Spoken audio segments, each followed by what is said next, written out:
These horrific stories have served for motivation. Israeli troops along the border that we've talked to say they are ready to bring the battle into Hamas territory. They are ready to enter the Gaza Strip.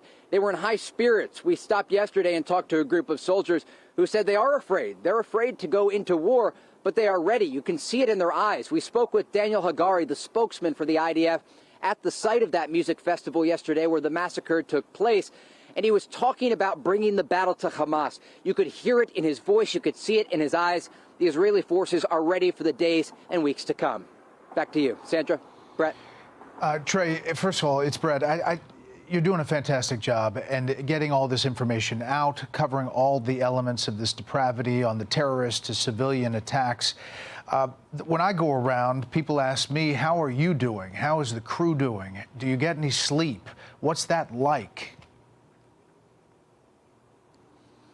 We don't get a lot of sleep. We have a job to do, and we understand we are in the middle of history. This is the first draft of history, and we have a responsibility to tell this story and to make sure people understand what happened here, the massacre against innocent civilians, and also make sure people understand about what's happening inside Gaza. It's part of the reason you heard our reporting from inside Gaza today. You heard from a Hamas official. We want to make sure people have a full understanding of what is taking place.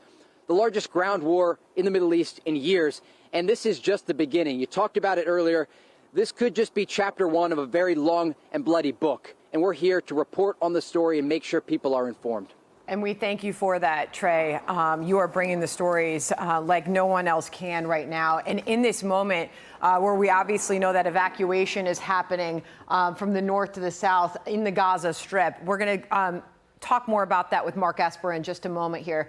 But broadly speaking, and taking this out bigger picture and looking at the northern border here of Israel with Lebanon in those missile strikes that have been happening over the past couple of days, coming over the border that has forced Israel to send thousands of troops, really, and military equipment to the border there.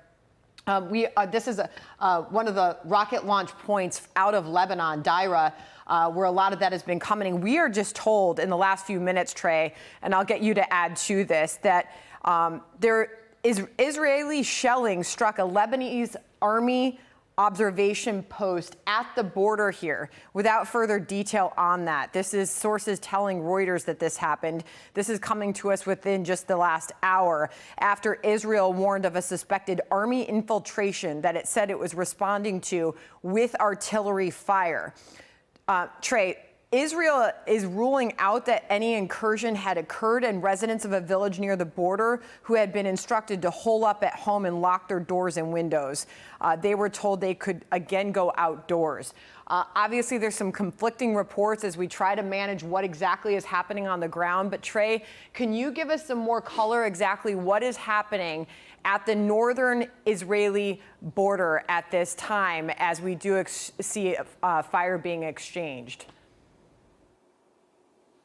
Yeah, absolutely. We spoke with an Israeli official earlier today who indicated this was what they are calling an incident along the northern border. But remember, it's not just Hezbollah, but also the Lebanese army that is operating in this area. So it appears there was an exchange of artillery fire between the Lebanese army and the Israeli army, and then also an incident involving the Lebanese militant group Hezbollah that involved small arms fire at an Israeli outpost.